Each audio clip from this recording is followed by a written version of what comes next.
Alors, bonjour à chacun. Malheureusement, j'ai été bien stressé un matin parce qu'on avait des problèmes techniques, alors je n'ai pas pu saluer ceux que j'aurais aimé peut-être saluer. Mais je voudrais ce matin que vous vous considériez saluer personnellement chacun. C'est correct? Oui. Merci. C'est un plaisir. C'est la première fois que je viens ici, bien que je connaisse plusieurs personnes qui sont ici. Mais c'est quand même la première fois, alors c'est une expérience pas traumatisante, mais une expérience. Regardez, il est-tu fin, lui? Merci, frère.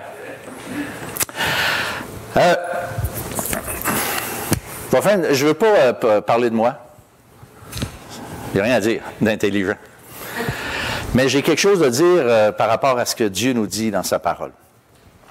Et je vais faire une petite introduction. Vous voyez, une abeille. Vous n'êtes pas sans savoir que les abeilles vivent en colonie.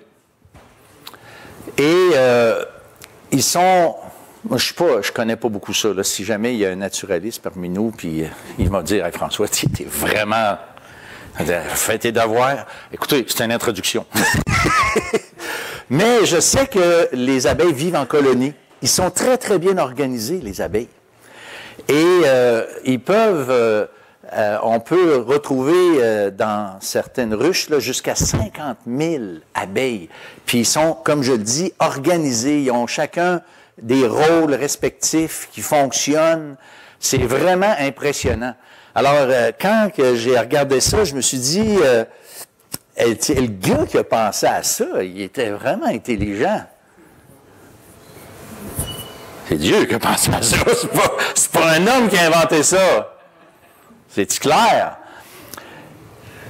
L'Église locale, c'est pas quelqu'un qui a inventé ça. C'est Dieu qui a mis ça en place. Comprenez-vous? Que ça vous plaise ou pas, Dieu a un plan pour la vie de ceux qui sont ses enfants. Et le plan de Dieu pour son peuple, c'est qu'ils se réunissent ensemble en Église. Alors, le titre que je veux donner à mon enseignement ce matin, c'est un bilan de santé de l'Église locale. Et je vais d'abord commencer avec, j'ai deux grandes sections. La première section, c'est, je voudrais démontrer la place qu'elle occupe dans le Nouveau Testament et aussi donner 7 caractéristiques de ce qu'est une Église en santé. Ça va bien, mon Tony? Hein? C'est parce qu'il m'a dit qu'il était distrait, j'ai dit, il m'a m'arranger pour qu'il me suive.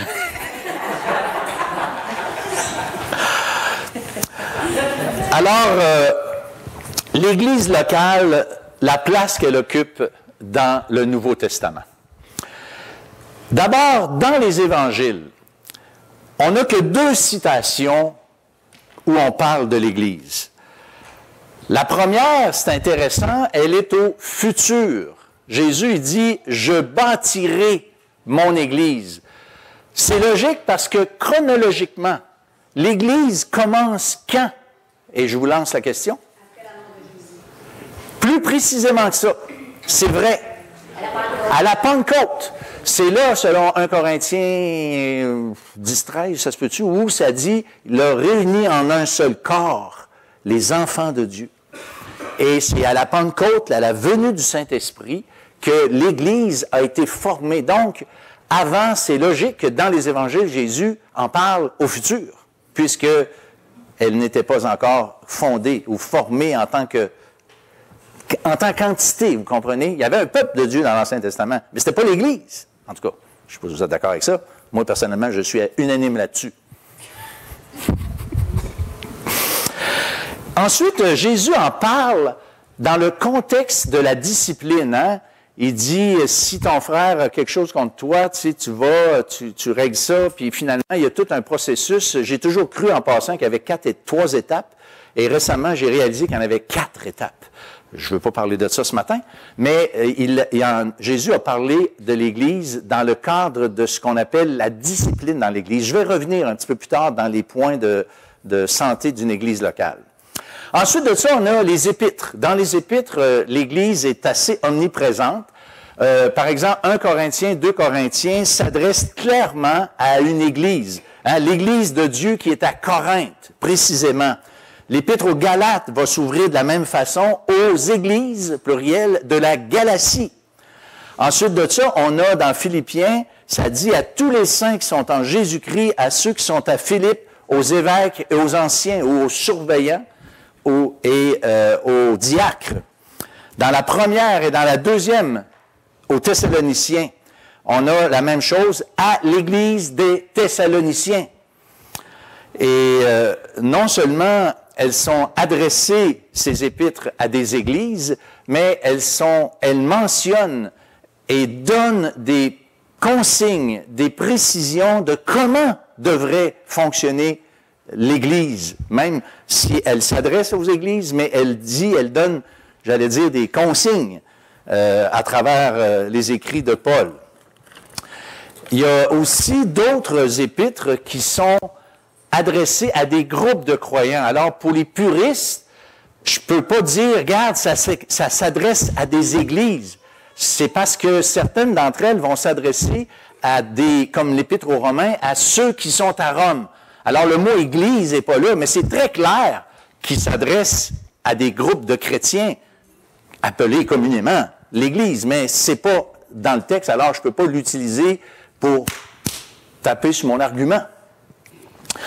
On a dans l'Apocalypse les 7 lettres aux 7 églises.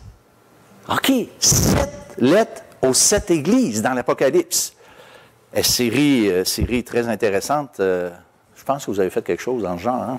Gérard a fait quelque chose là-dessus. C'est vraiment pertinent comme étude. Mieux que ça, on a dans le Nouveau Testament ce qu'on appelle des épîtres pastorales. Ça, c'est des épîtres qui s'adressent à des individus, hein? Timothée, Tite. Et dans ces épîtres-là, même si elles s'adressent à des individus, on s'aperçoit qu'elles parlent de l'Église locale. Elles donnent des consignes à propos de comment il faut se conduire dans la maison de Dieu. Alors, c'est vraiment intéressant de voir comment l'ensemble du Nouveau Testament s'adresse à des églises, où les églises sont vraiment là, omniprésentes. Il y a quelques images qui sont données dans le Nouveau Testament concernant qu'est-ce que c'est qu'une église. Et je dis brièvement, par exemple, on a le corps qui possède plusieurs membres. Dans la première aux Corinthiens, chapitre 12, ça dit « Vous êtes le corps de Christ et vous êtes ses membres, chacun pour sa part. » Alors, juste un peu avant, l'apôtre Paul dit « L'œil ne peut pas dire à la main, je n'ai pas besoin de toi. » Il dit « il devrait pas dire. » Il peut pas dire. Moi, je veux me gratter. Et si j'ai pas de membre, tiens, je veux me gratter la jambe. Mais si j'ai pas de jambe, ça sert à rien d'avoir une main pour me gratter, comprenez-vous? Je peux pas faire ce geste-là si je suis juste une main. Ça prend une main, puis ça prend quelque chose à gratter, comprenez-vous? OK. Ensuite de ça, un peuple. C'est dans l'épître, c'est dans la première épître de Pierre, où Pierre dit « Vous êtes une nation sainte, un peuple acquis ». Dans l'épître à Tite, ça dit « Se faire un peuple qui lui appartienne ». Alors, c'est clair qu'il y a cette idée d'un corps, il y a cette idée d'un peuple, et encore là, le peuple, on ne peut pas parler d'un peuple, le gars il est tout seul sur une île, puis il dit « Moi, je suis le peuple de je sais pas quoi ». Ça n'a pas rapport. Un peuple implique nécessairement une communauté, plusieurs personnes.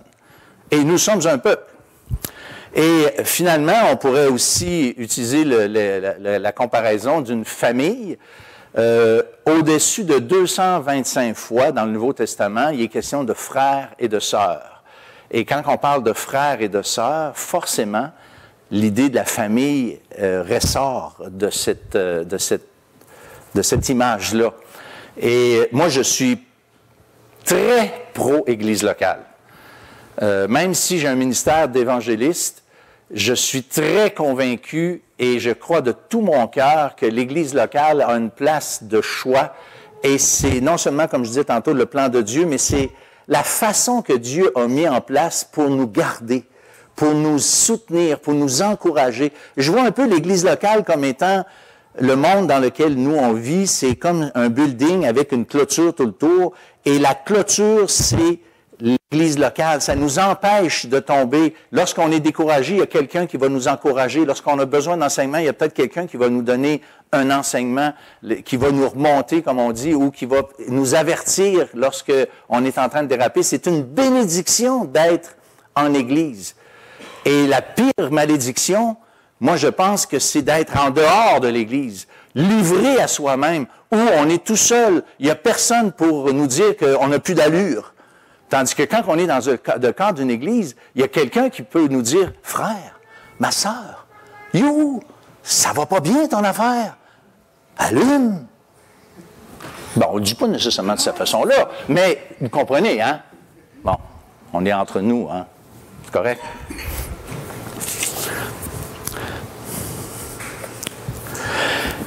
Ôtez le concept de l'Église locale dans le Nouveau Testament et vous avez quasiment plus de Bible. Ben, en tout cas, Nouveau Testament. Il y a un frère, un jeune frère chez nous qui, je partageais un peu ma vision, l'importance, la place, puis je disais un peu ce que je viens de vous dire là, tu sais. Ah, il dit, François, il dit, c'est vrai, il dit, si on enlève toutes les pages, il dit, elle ne sera pas bien épaisse. Tu sais, les pages qui parlent de l'Église locale. Tu sais, on s'en sort pas. On s'en sort pas. Maintenant, j'y vais avec les caractéristiques d'une Église locale en santé. J'en ai 7. Je ne prétends pas que ce sont les 7 seuls. Je ne prétends pas que ce sont les 7 les plus importantes.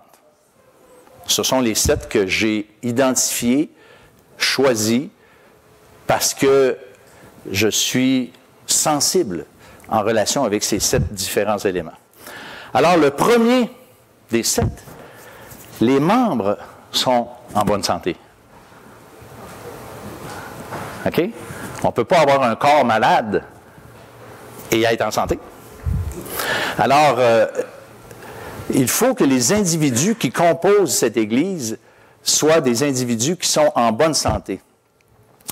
Lorsque le petit monsieur a mal aux pieds, il a mal aux pieds, en passant. OK? Il a mal aux pieds. Astinez-moi pas!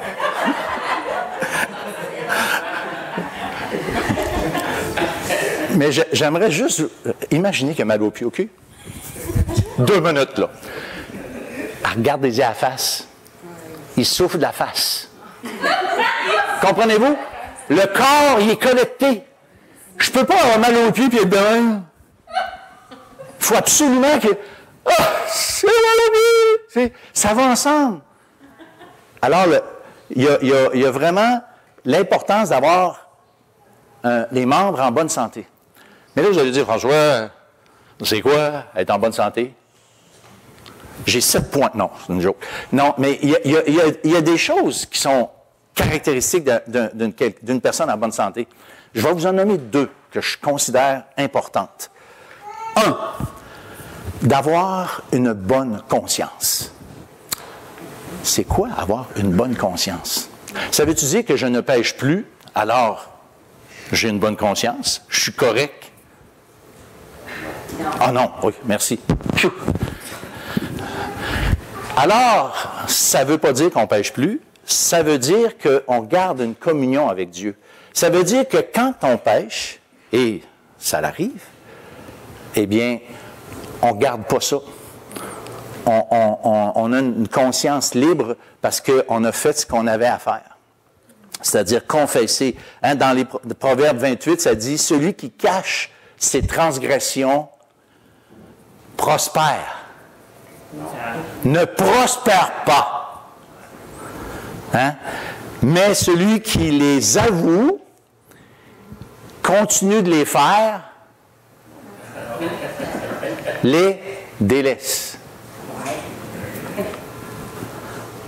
On peut confesser, mais s'il vous plaît, abandonnons.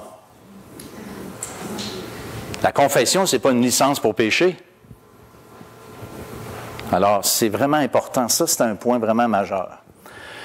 Et puis, l'autre point, c'est quoi, mettons, quelqu'un, une église en bonne santé ou des membres en bonne santé? C'est ce que moi, je vais appeler une communion intime et personnelle avec Dieu qui fait en sorte que nos cœurs sont prêts d'écouter Dieu. J'ai lu une vieille histoire, puis là, ça me revient direct là, comme ça, là. Il y avait un frère qui était venu voir un autre frère qui avait des responsabilités, puis il a dit plein de choses. Et puis il a dit même des choses qui n'étaient pas vraies. Tu sais, il en a mis, là, il a vomi sa haine, là, mettons. Là. Et le frère qui l'écoutait, il a dit « Merci, frère. Je vais regarder tout ça, je vais mettre ça devant Dieu, tu sais, puis je veux m'examiner. Tu sais, c'est grave ce que tu m'as dit. Je veux prendre ça au sérieux. » Et c'est sûr que si le gars il a dit des choses fausses, ben tu sais, on va les mettre dans la catégorie des fausses. Mais ça m'est arrivé pas plus tard que moins qu'une 2 semaines de me faire ramasser solide. Et 85%, puis on était 3 là. 85% c'était tout croche, c'était faux.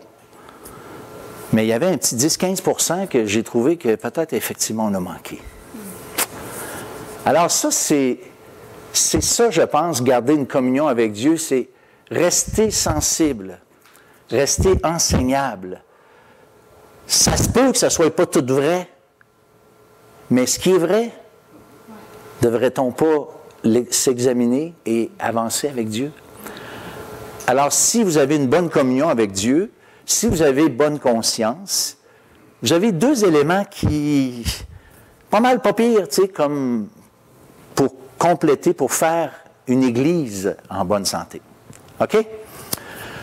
2e point. Ça va bien? La parole de Dieu qui est l'autorité. Une église dans laquelle la parole de Dieu est l'autorité suprême.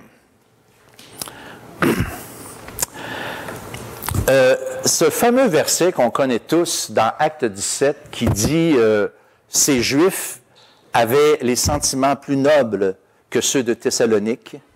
Ils examinaient chaque jour les Écritures pour voir si ce qu'on leur disait était exact. Attitude tout à fait convenable pour quelqu'un qui entend l'Évangile.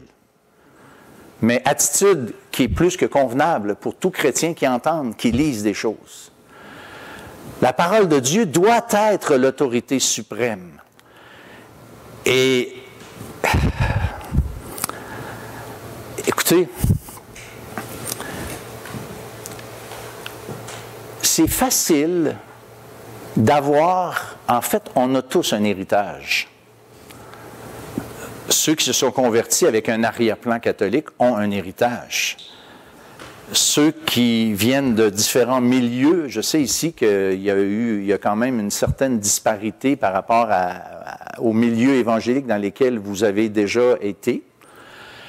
Et ça a l'air de rien, mais ça a un impact. Si vous dites que ça n'a pas d'impact, vous êtes bon en s'il vous plaît. Ou bien, vous ne voyez pas. Et quand on dit l'autorité suprême, la parole de Dieu, c'est qu'il faut toujours être capable de retourner à la source. Si on se pose une question, il faut être capable de dire « Qu'est-ce que Dieu dit? » J'ai raconté à quelqu'un récemment en relation avec le baptême que j'avais bien des années, il y avait quelqu'un qui avait voulu être baptisé, il ne venait pas beaucoup à l'église. Moi, je n'étais pas confortable avec l'idée de baptiser cette personne. De bien beau dire, elle est sauvée, mais elle ne veut pas être intégrée, tu sais, elle veut dire, elle vient, tu sais, elle est complètement indépendante. Je n'étais pas confortable. En tout cas, j'espère que je ne mets personne mal à l'aise ici ce matin, parce que je ne vous connais pas. Ça, c'est un avantage que j'ai ici. Alors, à un moment donné, j'ai dit, moi, je me suis mis devant Dieu, j'ai dit, Seigneur, je refais mes devoirs au complet, j'évacue tout ce que j'ai fait, toute la façon que j'ai procédé jusqu'à maintenant, puis je recommence en neuf. Qu'est-ce que ça prend pour baptiser quelqu'un selon le Nouveau Testament? Conclusion, 2 choses. De l'eau, de la foi. Acte, lorsque l'Éthiopien s'est fait baptiser, il dit, voici de l'eau, qu'est-ce qui m'empêche? Si tu crois, go, de l'eau, de la foi. 2 choses. on a baptisé la personne. Les frères avec qui je travaille, ils n'en revenaient pas que je osais remettre en question la façon, parce qu'on est têteux, nous autres. On est vraiment têteux, parce qu'on ne veut pas baptiser des gens qui ne sont pas sauvés, on ne leur rend pas service. Alors, le baptême s'est produit, et ça a été la dernière fois qu'on a vu la personne. Et j'ai refait mes devoirs. Comprenez-vous? Mais j'ai fait l'exercice. J'ai fait l'exercice. Et ça, c'est important qu'on fasse l'exercice. Moi, je suis impressionné. À Québec, moi, je viens de Québec, OK? Il y a une fraternité des ouvriers évangéliques. Alors, j'allais dire, il y a toutes sortes de races d'évangéliques, là. Très larges. Et j'ai un bon temps de communion avec ces frères-là. C'est vraiment bon. Et je discute des fois, on discute ensemble, mais des fois, c'est personnel, tu sais, on jase un peu. Puis, je me suis aperçu que ceux qui ont comme base la vérité, la Bible seulement, et que leur système théologique n'est pas trop affecté, on s'entend tellement bien, c'est capoté. Alors moi, je trouve ça vraiment intéressant de savoir que quand on est croyant, puis que la Bible est vraiment l'autorité, ça risque de donner une Église en santé. Maintenant, un autre point, c'est que cette même parole est enseignée, parce que ce n'est pas la même chose. Hein? Elle peut être l'autorité, mais elle peut ne pas être enseignée, la Bible, la parole de Dieu. Vous allez dire, ben voyons François, il y a toutes les églises évangéliques qui ont une prêche. Moi, il y a des gens qui sont arrivés chez nous dernièrement, puis une dame que je ne vous dirai pas d'où qu'elle vient, c'est pas important, anyway, mais elle me dit, François, je suis tanné d'entendre n'importe quoi. Elle est dans une église où elle entendait n'importe quoi. Il prêchait, mais il prêchait n'importe quoi. Alors elle, quand elle est venue chez nous, elle a vu qu'est-ce qu'on fait, puis elle a dit, moi, c'est ça que je veux. Je suis tanné d'entendre n'importe quoi. Alors,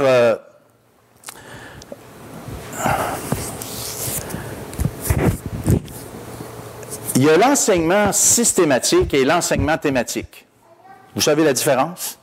Le systématique, c'est qu'on prend des textes de la parole de Dieu, puis on avance en suivant, désirant exposer ce que le texte dit. Ça, c'est vraiment un genre d'enseignement que je considère très important, qui est généralement moins apprécié du peuple en général, parce que il faut trouver et travailler sur des éléments du texte. Et puis, c'est assez dur de présenter ça tout le temps avec du chocolat puis de la crème fouettée. Tu sais, des fois, c'est un petit peu plus aride. Mais il faut ça, on a besoin d'être enseigné. Ce que Dieu dit dans la parole, c'est qu'est-ce que le texte dit. On ne veut pas dire n'importe quoi. Qu'est-ce que le texte est en train de nous dire? Et il y a aussi l'enseignement thématique, où, comme là, je suis en train de faire un thématique. Vous comprenez, je fais un petit survol de l'Église locale en santé. C'est un thème, et il faut avoir ça. Mais ça, c'est très dangereux parce qu'on peut facilement dire ce qu'on a envie de dire et ne pas dire ce qui ne fait pas notre affaire. Alors, le thématique, seulement, reste un petit peu une approche plus délicate, plus difficile, plus risquée, au fond, mais nécessaire, parce que c'est vraiment important de voir. Tu sais, mettons, je vous donne un exemple, on étudie la prière. Alors, moi, je pourrais vous prêcher sur la prière et dire, écoute, les gangs, on peut demander n'importe quoi. Jésus dit, demande avec foi, tu vas obtenir. Et là, je vous envoie avec ça, puis vous dites, hey, c'est merveilleux. Hey, Seigneur, un Cadillac Eldorado. Seigneur, une grosse maison. Seigneur, tu m'as dit, avec foi, oui, Seigneur, je te crois. Non. Non, parce que si on étudie la Bible au complet à propos de la prière, on s'aperçoit qu'à un moment donné, on peut demander mal, dans le but de satisfaire nos convoitises, et demander dans le but de satisfaire nos convoitises, la réponse, c'est quoi? Non.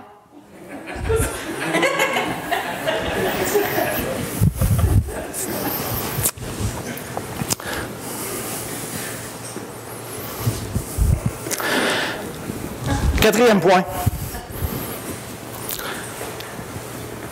Un endroit, une église où l'Évangile est clairement annoncé et clairement énoncé. Une église dans laquelle le message de l'Évangile est vraiment fidèlement expliqué. J'aimerais qu'on lise un verset, deux, trois versets dans Galates chapitre 1.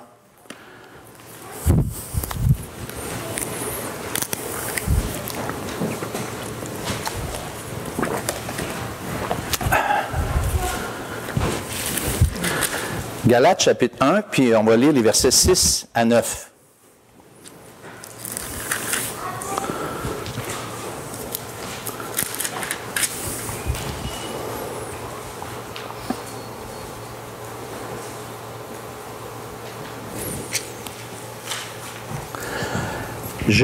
Vous êtes là, oui? Galates 1, verset 6. Je m'étonne que vous vous détourniez si promptement de celui qui vous a appelé, par la grâce de Christ pour passer à un autre évangile. Non pas qu'il y ait un autre évangile, mais il y a des gens qui vous troublent et qui veulent altérer l'évangile de Christ. Mais si nous-mêmes, si un ange du ciel annonçait un évangile s'écartant de celui que nous vous avons prêché, qu'il soit anathème. Nous l'avons dit précédemment, et je le répète à cette heure, si quelqu'un vous annonce un évangile s'écartant de celui que vous avez reçu, qu'il soit anathème. Ça veut dire maudit. Un ange du ciel. Il y en a qui ont inventé des évangiles pour bien moins que ça. Mais un ange du ciel, moi là, ce que ça dit, là, c'est si moi, là, ce soir, là, j'ai une vision d'un ange, puis qui me dit que l'Évangile, c'est autre chose que ce que j'ai déjà entendu dans l'Évangile, dans la Bible, dans le Nouveau Testament, je vais être obligé de dire non. Non, non. C'est pas de Dieu. Ça vient pas de Dieu, ça, là. Il a bien beau être cute, puis être fin, puis être doux, puis mielleux. C'est non. C'est ça que Paul nous dit.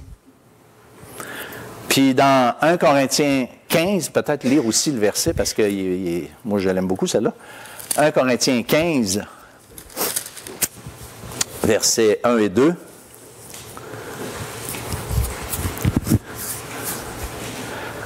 Je vous rappelle, frères, l'évangile que je vous ai annoncé, que vous avez reçu, dans lequel vous avez persévéré, et par lequel vous êtes sauvés, si vous le retenez dans les termes où je vous l'ai annoncé.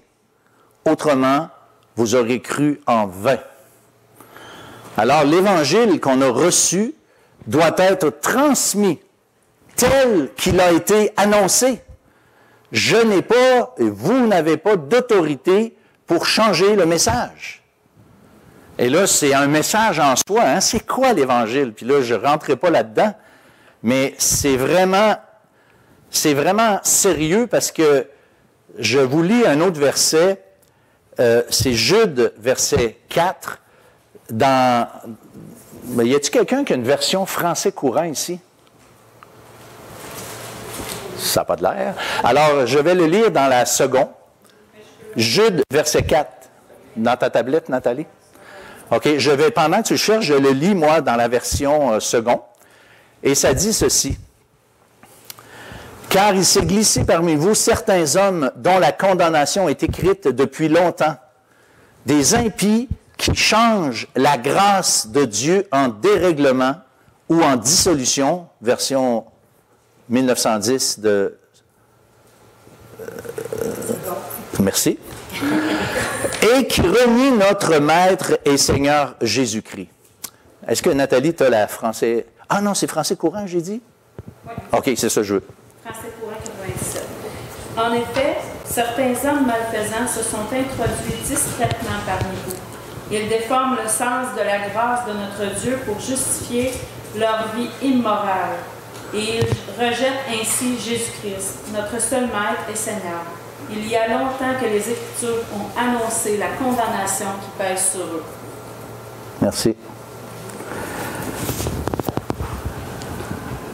Il y a des églises que je pense ne pas être en bonne santé qui acceptent des gens dont la moralité est douteuse, pour ne pas dire évidente. J'ai eu un contact, moi je fais des cours Bonne Nouvelle, j'annonce l'Évangile avec des leçons en privé, un petit groupe. Et puis un couple a fait profession de foi, couple qui restait ensemble sans être mariés. Jusque-là, ça va bien, ils ne sont pas chrétiens. Là, ils se convertissent et ils me demandent d'être baptisés.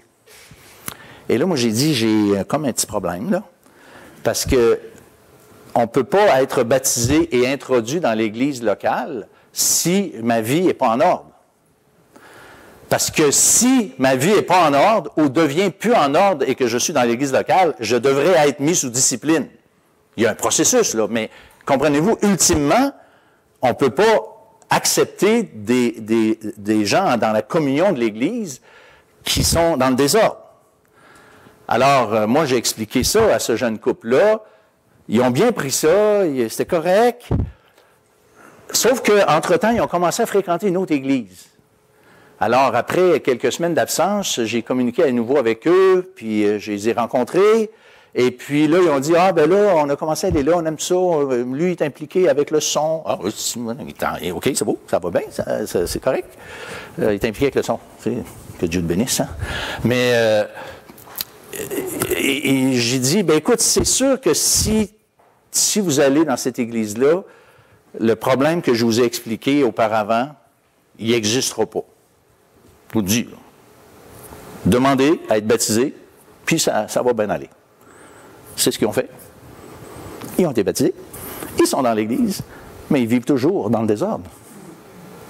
Excusez-moi, j'appelle pas ça une église en santé, parce que ça a une atteinte à la sainteté de Dieu. Dieu est saint. L'Église doit être sainte. Ce n'est pas une sainteté parfaite, mais relative, mais quand même sainte. Il y a quand même des limites à...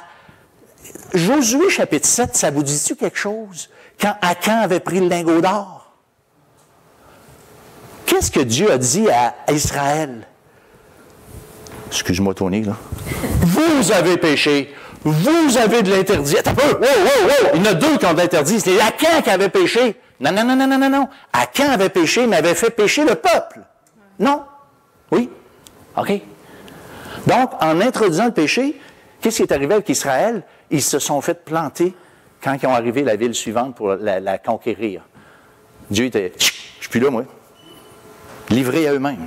Parce que le péché était là. Fait qu'il a fallu que l'ordre soit réintégré, que Akan, sa famille, meure. Ben là, je ne dis pas qu'il faut tuer les gens qui ne sont pas corrects. mais vous comprenez, tu sais, la sainteté de Dieu, on ne joue pas avec ça.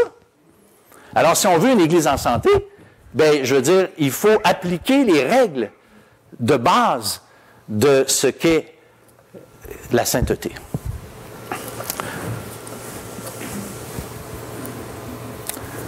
Cinquième point. Il me reste 10 minutes. Donnie me dit que quand l'heure est finie, vous partez tous. Alors, je vais essayer de finir avant vous autres. Une Église qui fait la différence entre ceux qui sont dedans et ceux qui sont dehors, c'est un point qui suit et qui se connecte avec le premier. 1 Corinthiens 5, 12.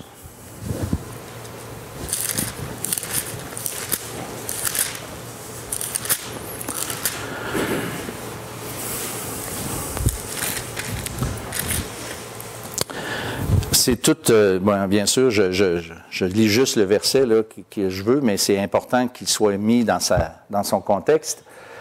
Qu'ai-je en effet, dit Paul, à juger ceux du dehors? N'est-ce pas ceux du dehors n'est-ce pas ceux du dedans que vous avez à juger? Pour ceux du dehors, Dieu les juge. Ôtez le méchant du milieu de vous.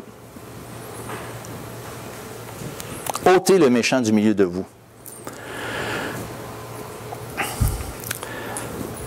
Le méchant ou ceux du dehors sont les mêmes ici. Ce sont ceux qui ne sont pas des croyants, qui ne sont pas sauvés, qui n'ont pas expérimenté la nouvelle naissance.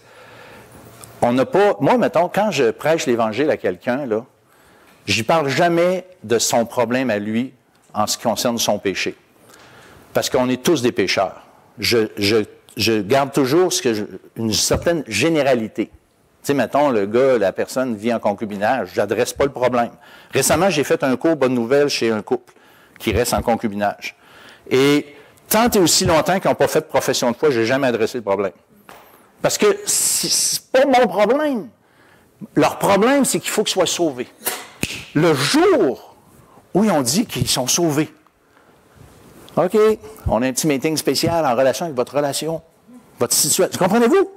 Parce que s'ils ne sont pas chrétiens, je leur annonce l'Évangile et je n'essaie pas de les faire vivre en chrétiens avant qu'ils se convertissent.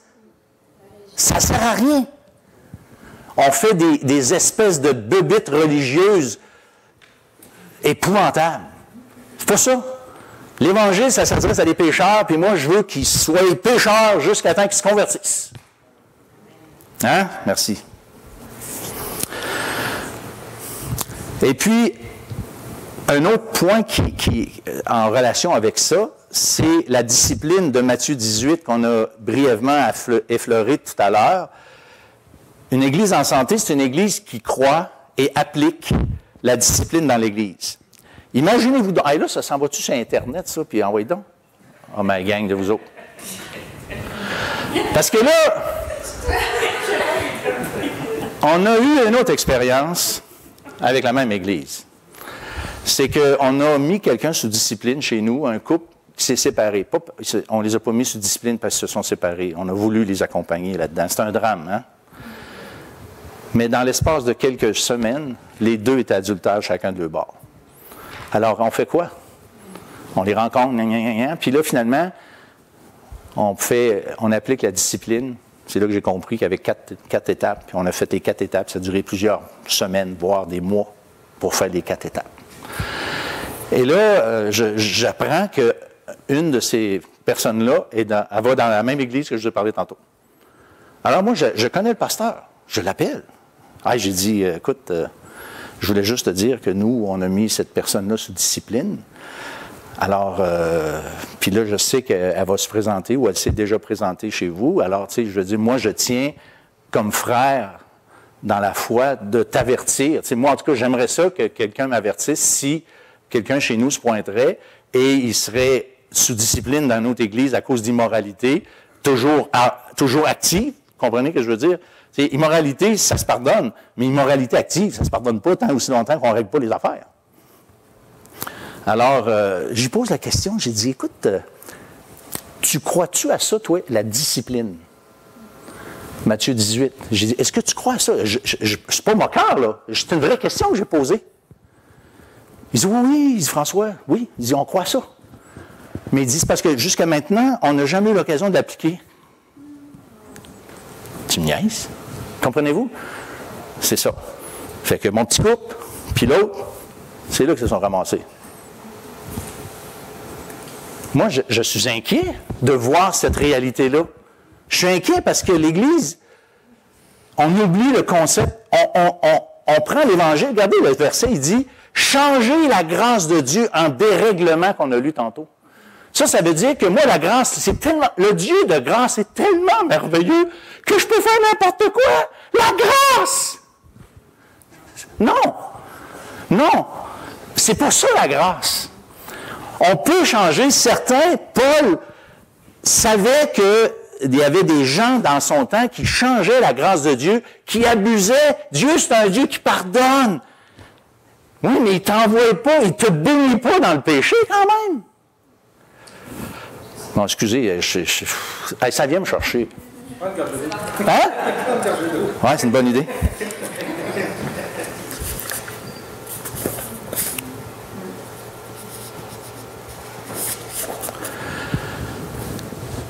Est-ce que une Église en croissance numérique est-elle nécessairement une Église en santé? Eh bien, vous avez raison.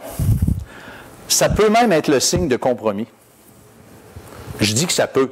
Moi, j'ai été à John MacArthur, en Californie, une église de plusieurs milliers de personnes. Tu as été, Tony, déjà? Non, tu n'as pas été là? Ça manque à ta culture. Mais j'ai assisté à une discipline. Puis, tu sais, il y a des gens du monde entier qui sont à cette conférence-là. Puis, il a appliqué la discipline de ce dimanche-là comme si de rien n'était. Une église de plusieurs milliers de personnes. Alors, c'est une légende urbaine que parce qu'ils sont grands, qu'on ne peut pas appliquer la discipline. C'est pas vrai. Il y a une organisation, bien sûr, tu sais, qui doit être là, mais c'est quand même possible. Il y a pas, pour moi, en tout cas, je suis désolé, mais il n'y a pas d'excuse pour ne pas appliquer toute la parole de Dieu.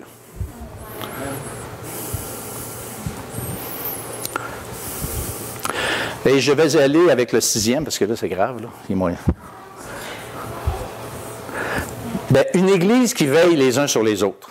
OK? Il y a 25 différentes citations, exhortations différentes dans la Bible avec le mot « les uns les autres ». OK? On le retrouve des centaines de fois, en fait. Mais il y en a 25 différentes. Aimez-vous les uns les autres, accueillez-vous les uns les autres, puis prenez une concordance, puis amusez-vous. Vous allez voir que c'est vraiment important de cette relation redevabilité mutuelle. Et puis, le dernier point, le 7e, c'est une diversité. Une diversité dans l'Église. Et, tu sais, par exemple, des gens de tout âge. Il y a aussi un phénomène, à Québec, là, il y a tout, hein? Tony, t'es averti tout de suite. Il y a tout à Québec. Alors, il y a des églises de jeunes. Les autres sont en feu, puis en ouais, ça swing la patente, puis ça va bien. Hey, dans 25 ans, la même église, elle va-tu être encore jeune? Une église en santé devrait avoir en son sein des jeunes, des moyens, des plus vieux, des très vieux, puis des presque mourants. Parce que c'est un signe de santé spirituelle, d'abord, que toutes ces personnes-là se sentent bien dans l'Église. Si, mettons, les jeunes sont frustrés, puis les vieux sont enragés, ou ils sont peut-être là, mais ça, c'est pas chic, c'est pas le fun. Il faut vraiment que l'Église puisse avoir en son sein des gens qui sont là de différents âges et qui soient tous heureux, qui trouvent leur place. La Bible est claire, une Église, il y a des jeunes gens, il y a des personnes âgées, on doit agir différemment selon c'est qui s'adresse à qui, voyez-vous, c'est clair. Puis là, on pourrait parler aussi de différentes classes sociales. Tu sais, il y a des gens, tu sais, moi, chez nous, il y a des gens qui sont des messieurs, tu sais, quand même, des gens qui sont en affaires, des gens qui ont un certain prestige dans la vie, qui roulent Audi. Est-ce que ces gens-là doivent avoir une place prépondérante? Non, on s'entend.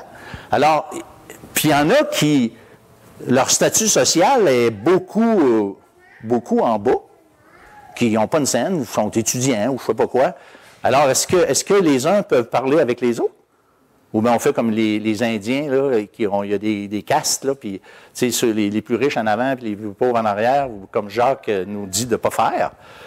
Alors, je vais dire un autre point aussi, que les gens, selon leur stade de vie chrétienne, ils sont aussi tous, ils ont leur place. Il y a peut-être un enseignement déterminé pour les nouveaux chrétiens. Nous autres, on a bâti un cours, 14 leçons, qu'on veut que tous les nouveaux chrétiens, dans les 6 premiers mois, fassent. On veut s'adapter à ces gens-là. Mais les gens qui sont chrétiens depuis 25 ans, amenez-leur autre chose que de la soupe en canne. Comprenez-vous? Alors, c'est vraiment important que tout ça soit ensemble. Alors, je conclus. Ça, c'est le mot le plus apprécié d'une prêche.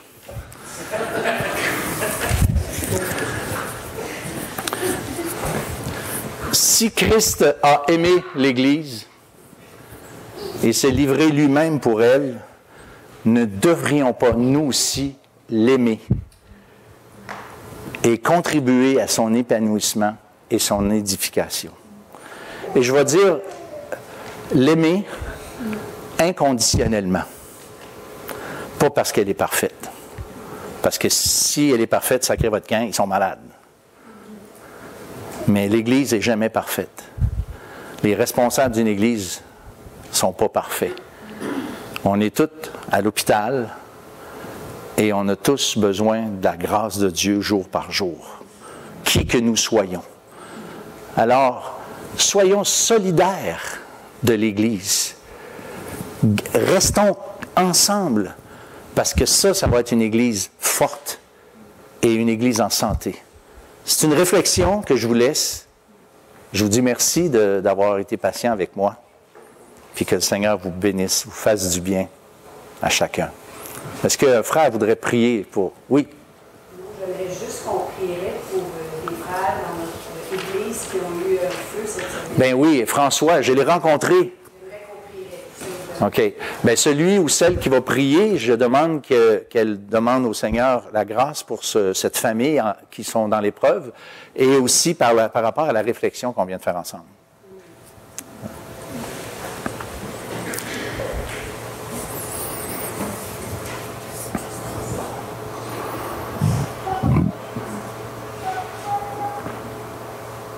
Bien, Seigneur, on peut te louer parce que ta parole est claire, Seigneur, combien l'Église locale a une place importante dans ton cœur depuis toute éternité. Pour que tu aies pourvu pour l'Église, Seigneur, un sacrifice d'air avant la fondation du monde. Et on veut te demander, Seigneur, de nous ouvrir les yeux sur la place que l'Église locale doit avoir aussi dans notre vie et dans nos pensées. Pour que, Seigneur, on cherche l'édification puis l'élévation, Seigneur, à chercher à bénir l'Église locale. Viens nous donner pas des cœurs qui cherchent son propre intérêt, mais l'intérêt de Jésus-Christ. Oui. Et Seigneur, on veut aussi te demander pour Frank, Émilie et Élie, de les bénir abondamment de ce que toute grâce, Seigneur. On sait que rien n'est en dehors de ton contrôle et que tes plans sont parfaits, mais que leur cœur devant toi soit en paix dans tout ça. Oui. Et Seigneur, merci d'avoir de permettre qu'ils ne manquent de rien quand même. Le Seigneur soit avec eux, et surtout ici avec le petit bébé qui est dans la pandémie. Que le Seigneur il reste attaché fortement, qu'on puisse avoir joie sur joie quand tout ça va déboucher. Amen. Amen. Merci, frères et sœurs. Merci, François. Que Dieu vous bénisse. Puis, on n'oublie pas, il y a des paniers de Noël en arrière. Mercredi soir aussi,